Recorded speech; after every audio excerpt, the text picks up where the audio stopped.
Finally, Tinubu's FBI files are here. After the doubt that followed FBI response that they will not release any document that contains his name, people started saying, why are these people doing this to Nigeria? Some even went as far as saying that they should have released these files last year ahead of the presidential election. Is there any time that a foreign country cared about what happens in your country or Africa? Western countries don't want to know what is happening in your country. They don't really care. All they care about is their own interest.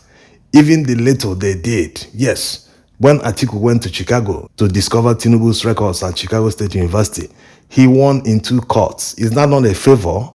What did Nigerians do with it? Nothing. Yes, the Supreme Court justices are Nigerians. They didn't do anything with the evidence. They threw it away. If you can't help yourself, why will another man, a foreigner for that matter, help you?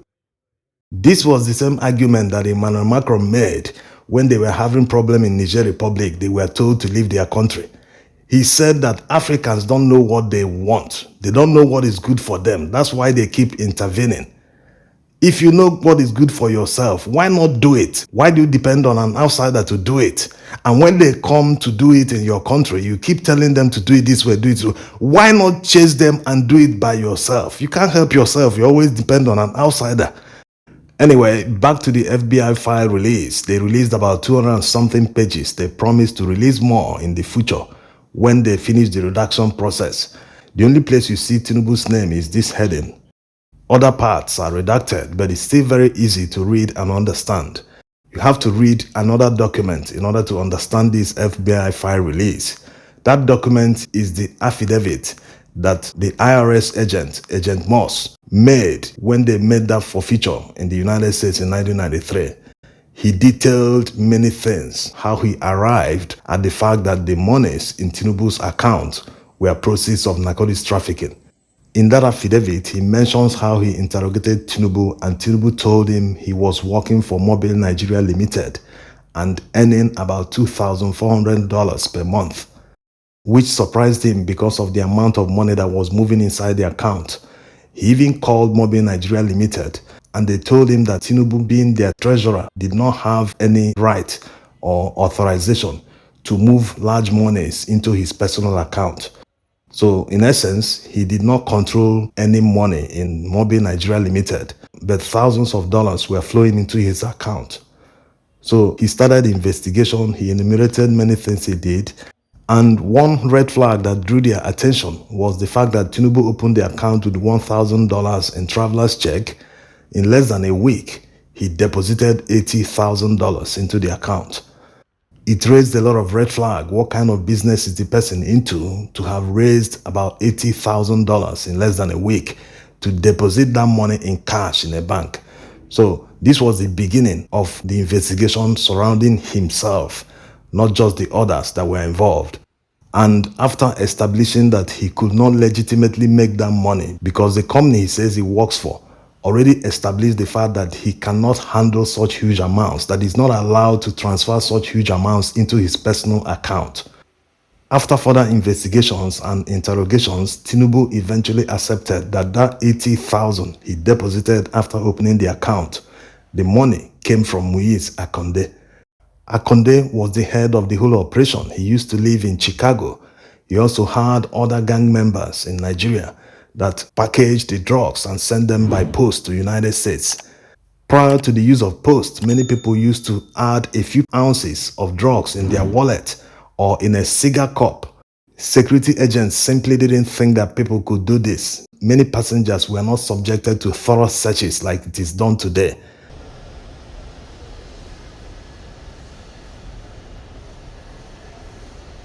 So it was basically a free-for-all for the people in the business, and business was booming. That was why Akonde decided to bring in Abiodun, because his business was booming, he needed expansion. Abiodun landed in the US in February 1988, and he quickly set out to discover new markets. That was how he sold drugs to an FBI agent.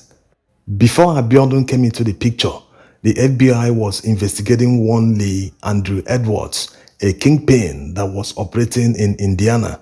They were focused on him. They discovered his phone line linked a pager that he has discussed with all his suppliers or people that buy drugs from him. So when they send a message, it is already coded.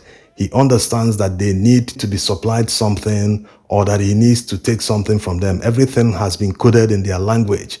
So even if the FBI was listening to the conversation, they wouldn't understand what they were saying. And it happened that Akonde was subscribed to that pager. That was how they beamed the searchlight on him, and his boy will eventually sell a few ounces worth thousands of dollars to an FBI agent, which led to his arrest and he started singing.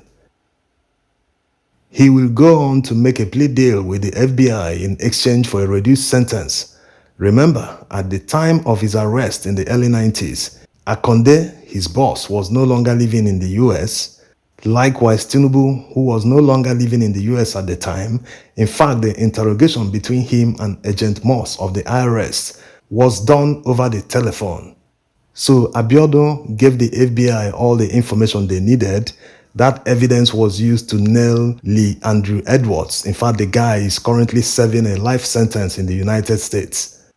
In his domain, he had a police officer on his payroll. He also had a lawyer who at one time became a judge. He also was on his payroll in Gary and the Indiana area he controlled. When you hear about a business franchise like McDonald's, people pay money to have the franchise and they will take it to one city. In that city, they will be the only franchise holder. They will be the only person that will sell the product. That's how these guys operate. That's why they are violent. They can go to any length to protect their franchise area. So Lee Edwards was operating out of Gary and Indiana area. He controlled the area at the time. And Akonde and his Tinubu group were operating in Chicago. They also controlled the Chicago area at the time.